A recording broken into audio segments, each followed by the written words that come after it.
The road to the Super Bowl starts now for the Dallas Cowboys. Is this the Cowboys' best chance to get back to the Super Bowl for the first time in nearly 30 years? It's been a long time, and of course, when you're a spoiled Cowboy fans hate when I say that, but when you're a spoiled Cowboy fan, you're very highly aware of that drought. You're not aware that there's other teams. There's other teams that don't go to the Super Bowl every year too. But I appreciate the pain of Cowboys fans. It certainly is. In terms of the path, the path is more clear than it's been in a long time, because if you get your job done, home game favored by 7 over Green Bay, home game the next week probably be favored by 6 or whatever or so the next week. And we know how good the Cowboys are at home this year. 16-0 going into the playoffs, and then franchise record in points scored at AT&T Stadium, right, almost 300 points. For whatever reason it is, Yeah. the Cowboys would be smart to not over-examine this. Yeah. Don't overanalyze it. Yeah. Just bask in it, Yeah. because there isn't a reason. It's not. Dan Campbell, the Lions coach, was talking before that game about how he was asked, what is it about, and he tried to come up with, well, the stadium is, and in the end, there isn't a reason. Yeah. The fan base is great, but it's not better than necessarily. It's not louder than, or more rabid than, or more. It just happened, and the Cowboys would be really wise to not wonder why. Just go assume the best and do what you do. One thing that is notable about the Super Bowl path, though, and as you know, I was there 92, 93, etc.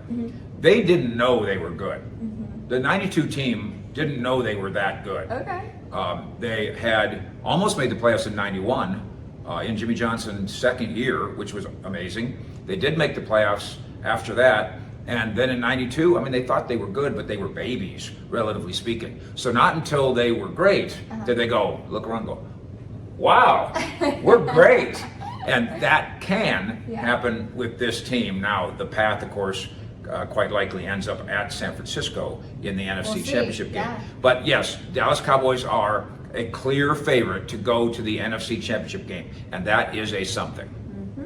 We've got Dak Prescott as an MVP candidate, and basically you look down the roster, there's impressive players all down it for the Cowboys. But what has impressed you the most about this Cowboys squad? Well, and I've talked about this before, we've talked about it, how we go to training camp, as you and I do every year, and the sun's warm, and the grass is green, and all the players look so great. And you kind of get caught Everyone's up in... healthy. Right. And you get caught up in the romance of America's team a little bit. It's difficult to avoid.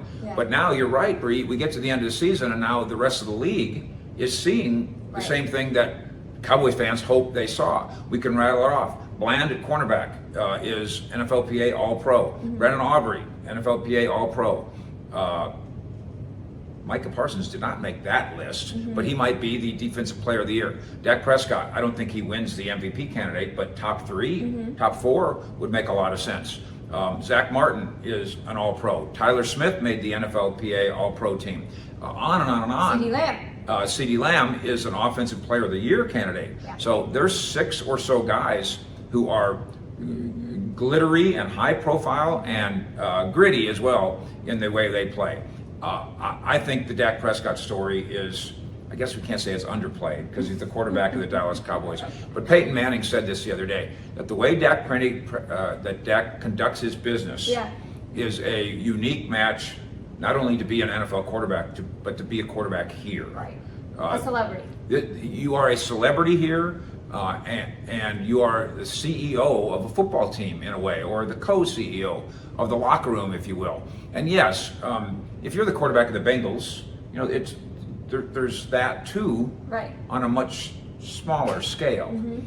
This is a different thing, and Manning's right. Dak Prescott's ability to handle this different thing, not unlike Aikman and Staubach before him, is a unique challenge met.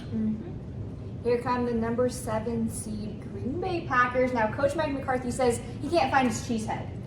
So he's not going to be using that in order to rally his troops heading up to this game. But what impresses you about this Packers team? McCarthy's had some fun this week with the Packers thing in doing it different than last year in the regular season. That wasn't fun. Right. And he will say now, I made a mistake beginning of that week last year, before they went to play Aaron Rodgers' Packers, Right. he made a presentation about his history with the Packers, and he thought it was just important to no, it wasn't.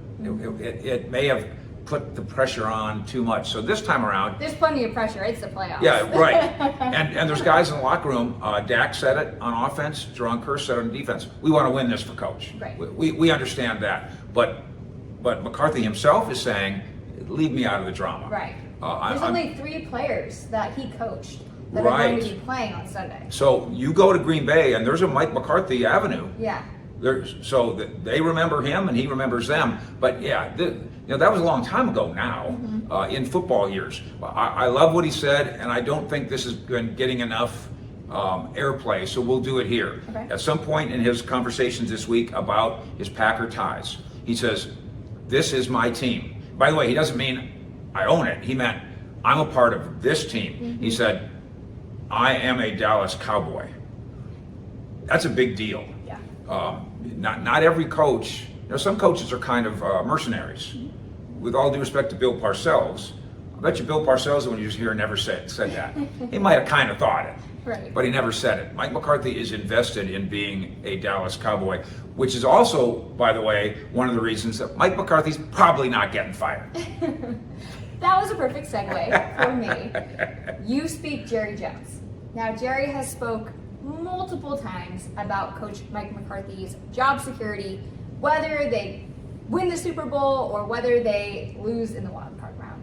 What do you make out of Jerry's comments, and why are those comments being misconstrued? That's an excellent question, and there's 3 reasons why Jerry's doing it the way he's doing it, and there's 2 reasons why it's being confused. Okay. The 3 reasons why he's doing it this way. 1, it is a never say never business. Absolutely. There, He so, knows he's being recorded. right. Yes. So he did come out and say, he absolutely did come out and say, this is not an issue.